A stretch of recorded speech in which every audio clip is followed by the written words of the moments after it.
আরে রানী ম্যাডাম, কোথায় যাচ্ছ তুমি? কেমন আছো? শুনলাম আজকাল নাকি খুব কাজ করছো, আমার জন্য একটু কাজ করে দাও। এই শোন, তুই না বেশি বাজে কথা বলিস না। তুই পাহারাদারের মতোই থাক, বেশি মাথা ঘামাতে হবে না। দ্বিতীয়বার যদি এই প্রেমিকের ভাব দেখি না, তাহলে এমন চড় মারবো না, বুঝেছিস? চড় মারবে? নাও মারো,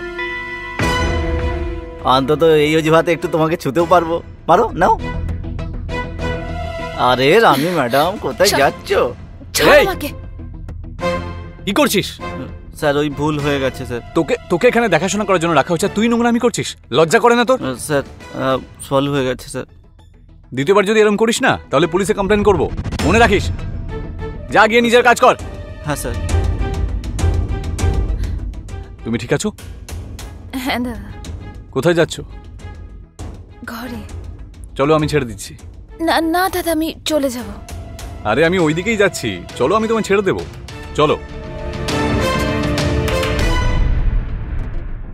good morning madam. Good morning.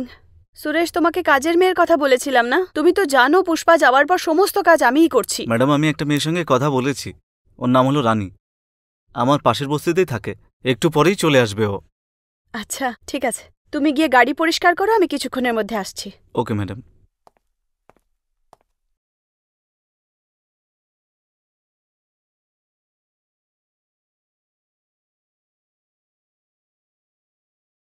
আরে মীনাক্ষী, তাড়াতাড়ি ব্রেকফাস্টটা নিয়ে এসো।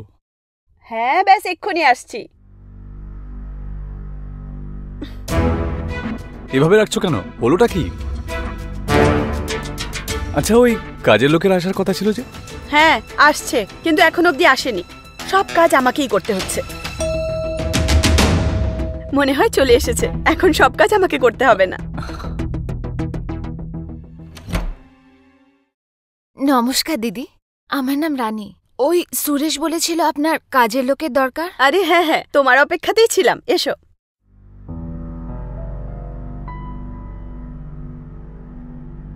রানী, ইনি হলেন বাড়ির মালিক, আর ও হলো রানী, নতুন কাজের মেয়ে। নমস্কার দাদা। চলো তুমি ব্রেকফাস্ট করো, আমি ওকে কাজ বুঝিয়ে দিচ্ছি। এসো রানী। এটা হলো আমাদের কিচেন, আর এখানে বাসনপত্র রাখবে, আর এই যে ওইদিকে চামচ।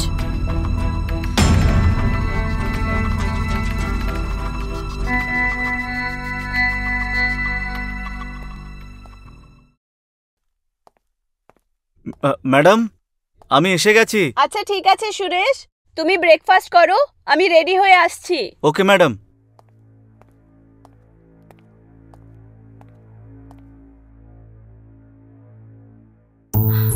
কি করছো তুমি? বৌদি দেখে নেবে। ভয় পাচ্ছিস কেন? আমি আছি তো। এমনিতেও ম্যাডাম নিজের কামরায় ব্যস্ত, কিছু শুনতেও পাবেন না। এমনিতে উনি বললেন যে তুমি খেয়ে নাও, তাই তো করছি। চল ছাড় আমায়, আমার কাজের না আজকে প্রথম দিন, আর প্রথম দিন নালিশ শুনতে চাই না। আমার কথা কখনো কখনো শুনে নে। তোর কি আবদার? একটা কিস দিয়ে দে। এখন এখানে চলে এসেছি না, তোর সব আবদার পূরণ করব। আচ্ছা।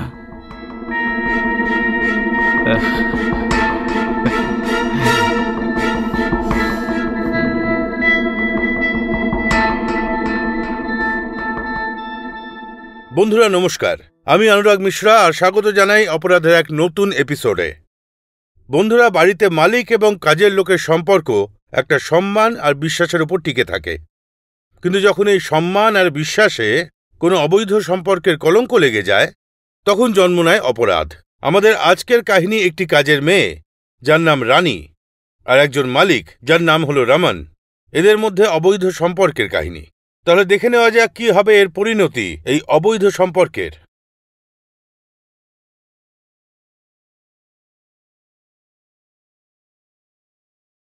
বৌদি, সব কাজ করে নিয়েছি তো, আমি যাই। ঠিক আছে।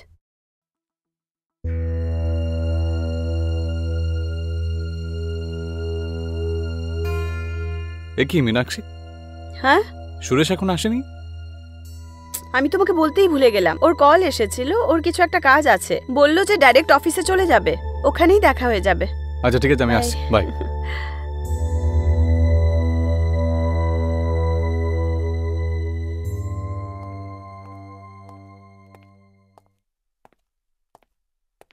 আরে রানী ম্যাডাম, কোথায় যাচ্ছ তুমি? কেমন আছো? শুনলাম আজকাল নাকি খুব কাজ করছো, আমার জন্য একটু কাজ করে দাও। এই শোন, তুই না বেশি বাজে কথা বলিস না। তুই পাহারাদারের মতোই থাক। বেশি মাথা ঘামাতে হবে না। দ্বিতীয়বার যদি এই প্রেমিকের ভাব দেখি না, তাহলে এমন চড় মারবো না, বুঝেছিস? চড় মারবে? নাও মারো, অন্তত এই অজুহাতে একটু তোমাকে ছুতেও পারবো। মারো, নাও। আরে রানী ম্যাডাম, কোথায় যাচ্ছ? ছাড় এই! আমাকে। কি করছিস? স্যার, ওই ভুল হয়ে গেছে স্যার। তোকে এখানে দেখাশোনা করার জন্য রাখা হচ্ছে, তুই নোংরামি করছিস? লজ্জা করে না তোর? স্যার, সলভ হয়ে গেছে স্যার। দ্বিতীয়বার যদি এরকম করিস না, তাহলে পুলিশে কমপ্লেন করব, মনে রাখিস। যা গিয়ে নিজের কাজ কর। হ্যাঁ স্যার। তুমি ঠিক আছো? হ্যাঁ দাদা। কোথায় যাচ্ছ? ঘরে। চলো, আমি ছেড়ে দিচ্ছি। না না দাদা, আমি চলে যাব। আরে আমি ওই দিকেই যাচ্ছি, চলো, আমি তোমায় ছেড়ে দেবো। চলো।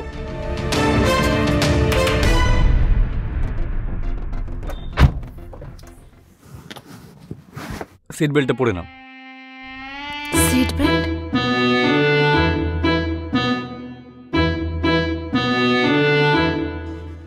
আমি লাগিয়ে দিচ্ছি।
দাদা, চা এনে দি? না।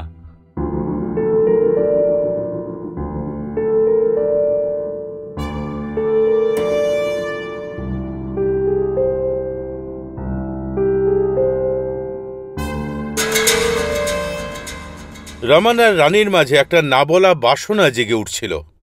দুজনেই এই বাসনাটাকে বুঝতেও পারছিল, কিন্তু কেউ কিছু বলছিল না, কারণ এদের দুজনের মধ্যে সম্পর্ক ছিল একজন মালিক আর একজন চাকরানির। আচ্ছা, এই ভালোবাসা কি পরিণতিতে পৌঁছবে? প্রশ্ন আরও অনেক আছে। এই ব্যাপারটা কি রমনের বিবি মীনাক্ষী জানতে পারবে? আর একটা প্রশ্ন এটাও আছে যে সুরেশ, যে রানীর প্রেমিক, সেও কি এই ব্যাপারটা জানতে পারবে? কথায় আছে ভালোবাসা লুকোনো যায় না। তাহলে কি রমন আর রানীর এই সম্পর্ক লুকোনো যাবে? আসুন দেখা যাক।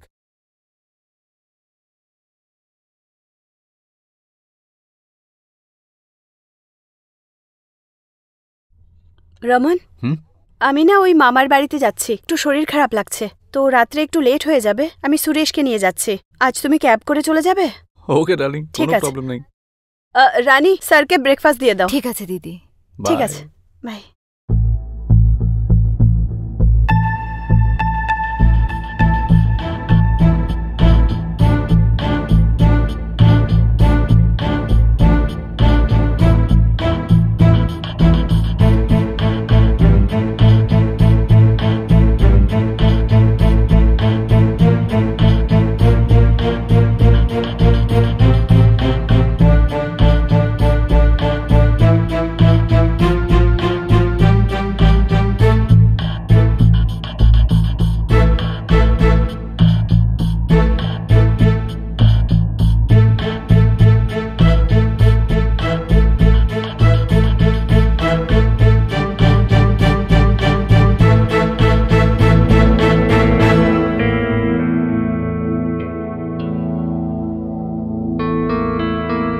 দাদা, কতগুলো ব্রেডে মাখন লাগাই? 2টো।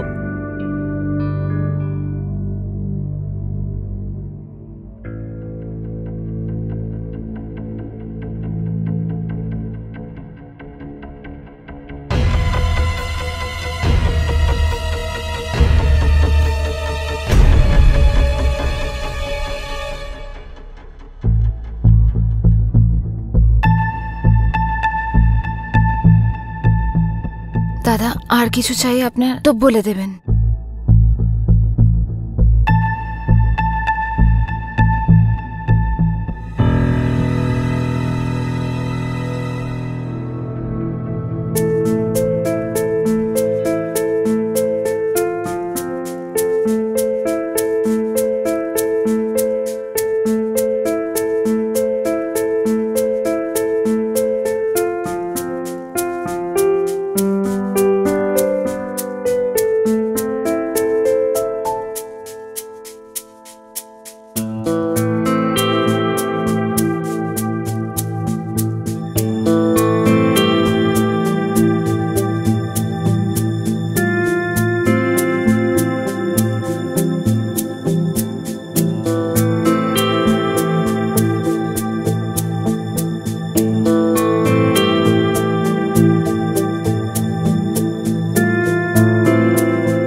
এমনিতে আমার ভেতরেও অনেকক্ষণ ধরে কিছু ফুটছে। কই সেদিকে তো তুমি লক্ষ্য করলে না? দাদা, মনে হয় আপনার খুব তাড়াহুড়ো আছে। আমার মনে হয় আমি একটু দেরি করে ফেলেছি। এবার আর করব না।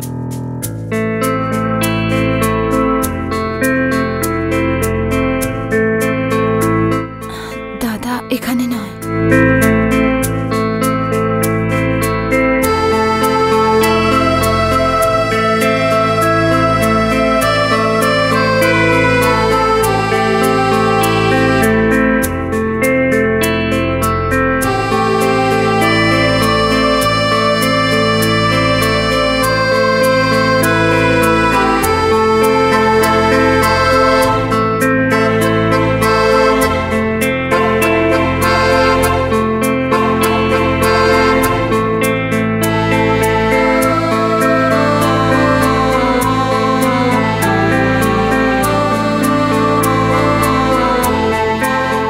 জানো, যখন তুমি লজ্জা পাও না, তোমায় দেখতে দারুণ লাগে।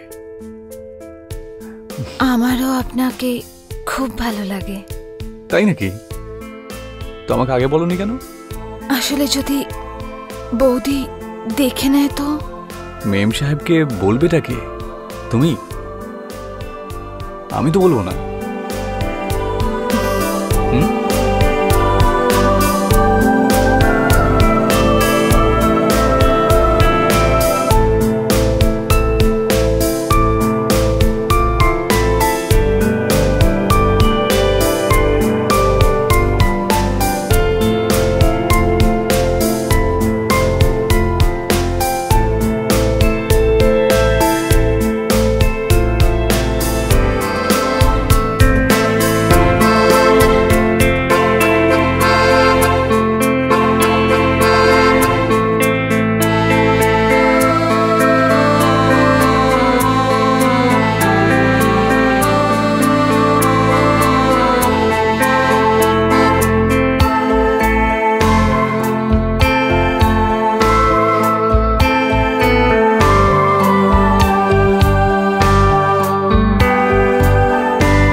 সরি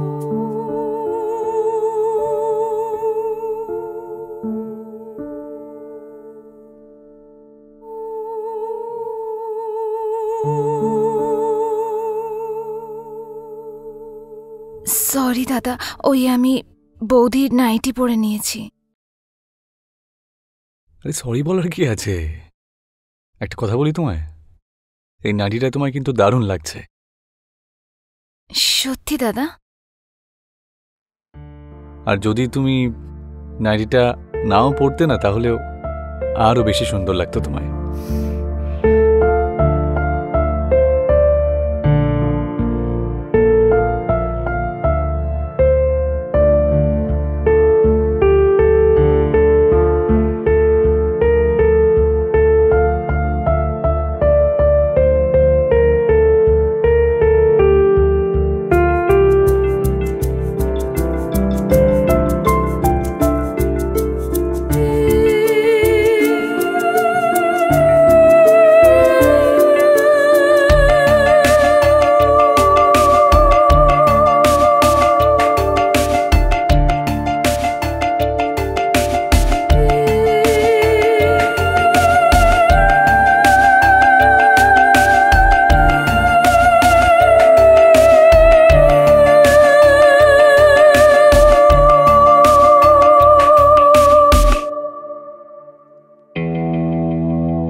ওই দাদা, আপনি আমার সাথে বিয়ে কবে করবেন? রানী, বলেছি না মীনাক্ষীকে ডিভোর্স দেওয়ার পরে তারপরই তো তোমায় বিয়ে করব। আর বিয়ের কথা বারবার বলে আমাকে ইরিটেট করো না তো প্লিজ। তো আপনি বুঝতে কেন পারছেন আরে না? বোঝার কি আছে? তোমাকে সেই সব খুশি দিই যা আমি মীনাক্ষীকে দিই। তোমাকে টাকা দিই, তোমাকে গিফট দিই, তোমাকে ভালোবাসি। কি চাই তোমার? আমি বিয়ে করতে চাই। আরে সেটাও করে নেব, একটু সময় তো দাও।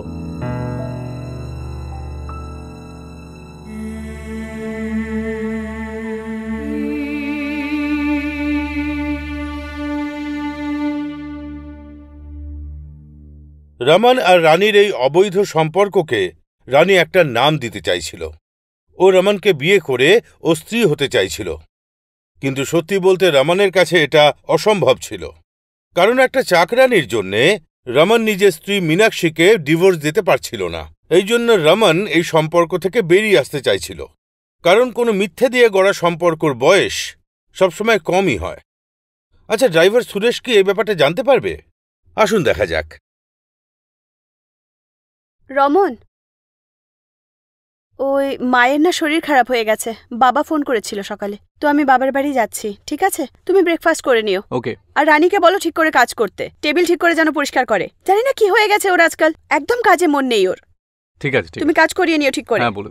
আমি বেরোচ্ছি, বাই বাই।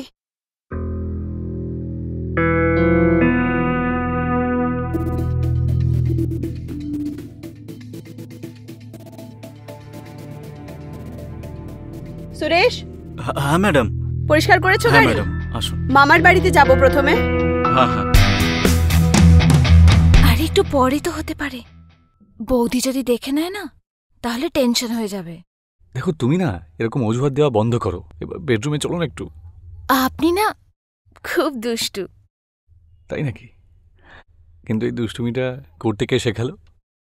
আরে এক মিনিট, মনে হচ্ছে আমি মোবাইলটা মনে হয় বেডরুমেই রয়ে গেছে, আমি নিয়ে আসছি। ম্যাডাম আপনি দাঁড়ান, আমি নিয়ে আসছি। ঠিক আছে।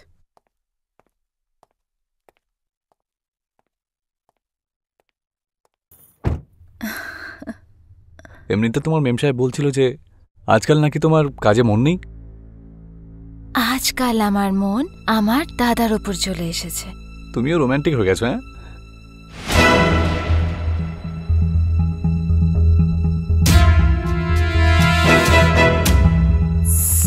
সূর্য, সূর্য, সূর্য, সূর্য, আমার কথা শোন। তো তুই এখানে কাজ করতে এসেছিলি না ফুর্তি করতে? হ্যাঁ, যেরকমটা তুই ভাবছিস সেরকম কিছু না। দাদা দাদা, আমি কানা নই, আমি সবকিছু নিজের চোখে দেখলাম। আর সাহেব, আপনি, আপনার থেকে এটা আমি আশা করিনি। দেখো সুরেশ, তুমি যা দেখেছো নিজের মালকিনকে বলার দরকার নেই। মুখ বন্ধ রাখার জন্য তোমার যত টাকা লাগবে আমি তোমায় দিয়ে দেব। টাকা? আমি টাকা চাই না সাহেব, আমি একে ভালোবাসি।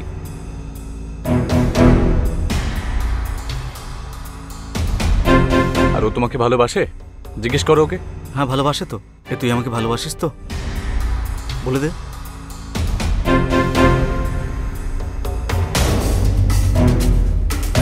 ও যদি তোমাকে ভালোবাসতো না তাহলে ও আমার সঙ্গে থাকতো না আজকে। দেখো সুরেশ, আমার কথাটা বোঝার চেষ্টা করো। কাল থেকে তোমায় আর কাজে আসতে হবে না। প্রত্যেক মাসে স্যালারির সাথে তুমি এক্সট্রা টাকা পেয়ে যাবে, এটা আমি তোমায় কথা দিলাম।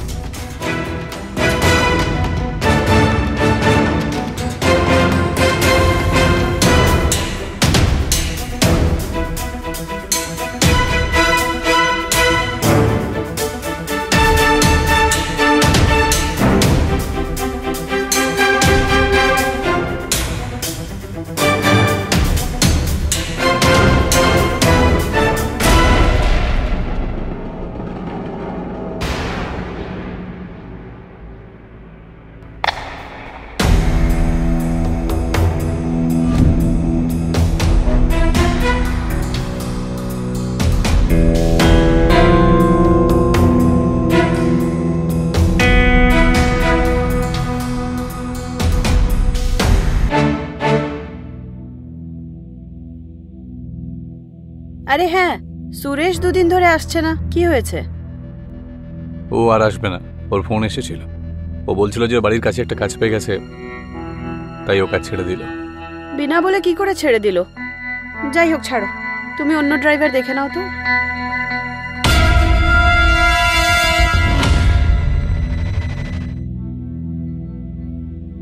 হ্যাঁ বাবা, এখন মায়ের শরীর কেমন আছে?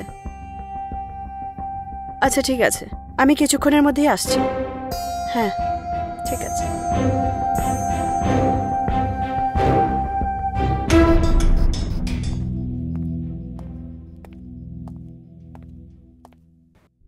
ম্যাডাম।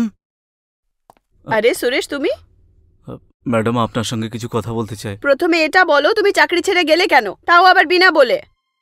ম্যাডাম, আমি কাজ ছেড়ে দিয়ে যাইনি, আমাকে বের করে দেওয়া হয়েছে, তাও জোর করে আর হুমকি দিয়ে। বার করে দিয়েছে? আমি কবে বের করে দিলাম?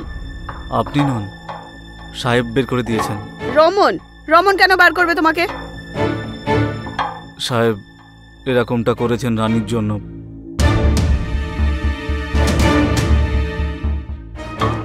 স্যারের মন বদলে গেছে রানীকে দেখে। সাহেব রানীকে টাকার লোভ দেখিয়েছে আর ওকে ভালোবাসার জালে ফাঁসিয়েছে। ম্যাডাম, রানী আমাকে ভালোবাসত, টাকার লোভে পড়ে ও সাহেবের সাথে।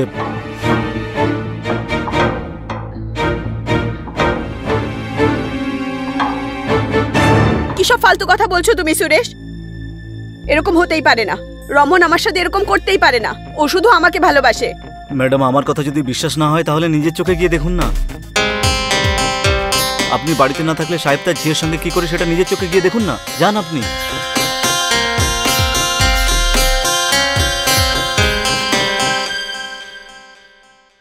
দাদা, আপনার আর বৌদি ডিভোর্স কবে হবে? আমরা বিয়ে কখন করব? বলেছি তো আমি, সঠিক সময় আসতে দাও। সঠিক রিজনই তো পাচ্ছি না ওকে ডিভোর্স দেওয়ার জন্য। ওর তো কারোর সাথে চক্করও নেই। যেদিন একটা রিজন আমি পাবো না, ওর ব্যাগপত্র গুছিয়ে আমি ওকে বাইরে ছুঁড়ে ফেলে দেব। কিন্তু দাদা, দাদা কবে হবে এসব? আর যদি বৌদি না মানে তো? মালকিন কি করে মেনে নেবে না? আর যদি নাই মানে না, তাহলে ওকে আমি ওপরে পাঠিয়ে দেব।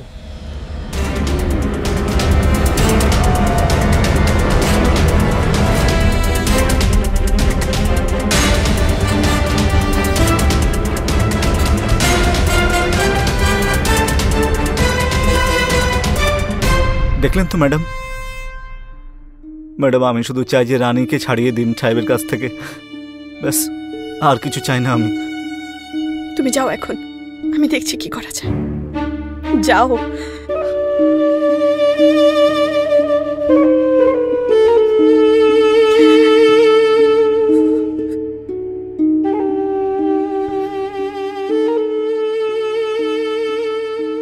আরে মীনাক্ষী, আমাদের তো ডিনার করার জন্য বাইরে যাবার কথা ছিল, তাহলে তুমি এসব কি বানিয়েছো? হ্যাঁ, যাবার কথা ছিল, কিন্তু প্ল্যান চেঞ্জ করে দিয়েছি। আমি বানিয়েছি তোমার favourite chicken masala. Wow, great! কিন্তু তুমি তো ভেজিটেরিয়ান, তুমি কি খাবে? তুমি টেনশন নিও না, আমি অর্ডার করেছি, চলেই আসবে। ততক্ষণে তুমি খাও, আর খেয়ে বলো টেস্টি হয়েছে কিনা। তুমি যখন রান্না করেছো টেস্ট তো হবেই। কেমন হয়েছে? অ্যামেজিং, সত্যি দারুণ খেতে। আরো সিরিয়াসলি নাও। খুব ভালো রান্না করেছো। Thank you. আমাদের তো ভুল হচ্ছিল, রেস্টুরেন্টে গেলে কোনো লাভই হতো না, তুমি এত ভালো রান্না করেছো। ইয়েস। তোমার খাবারটা কখন আসবে তাহলে? চলে আসবে, তুমি টেনশন নিও না, তুমি খাও। ভালো করে খাও। আরো দেবো? না, আগে খেয়ে তো নিও।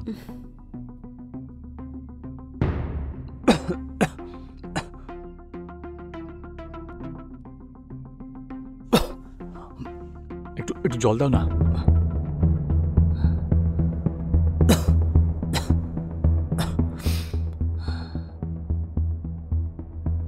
জল জল দাও। আরে জলটা দাও না। আরে জলটা দিচ্ছ না কেন? তুমি আমাকে ভালোবাসতে, তাই না? আর তুমি ওই 2 পয়সার কাজের মেয়ের জন্য তুমি আমাকে ধোকা দিলে।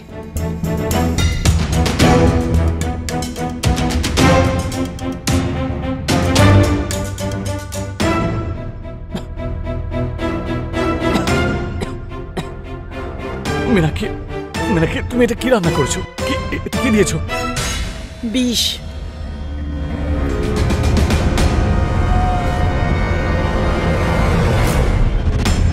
মীনাক্ষী প্লিজ জল। রমন,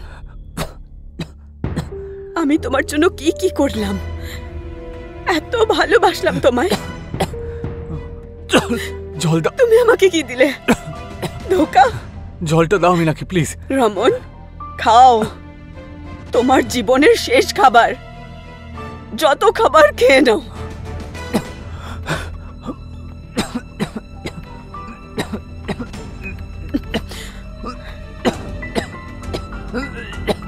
জল চাই রমনের।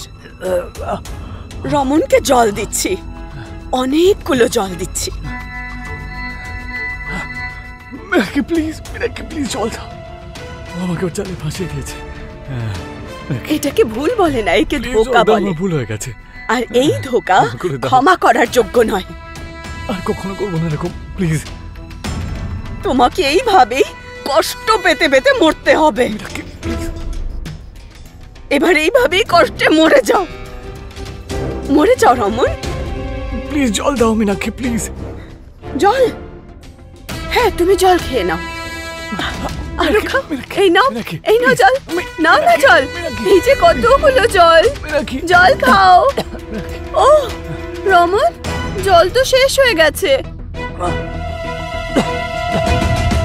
ও, এখন তো রমনও শেষ হয়ে যাবে। এই খালি গ্লাসের মতো রমনের বডিও এখন খালি হয়ে গেল। রমনের বডিও এখন খালি হয়ে গেল, আত্মা চলে গেল। ও রমন,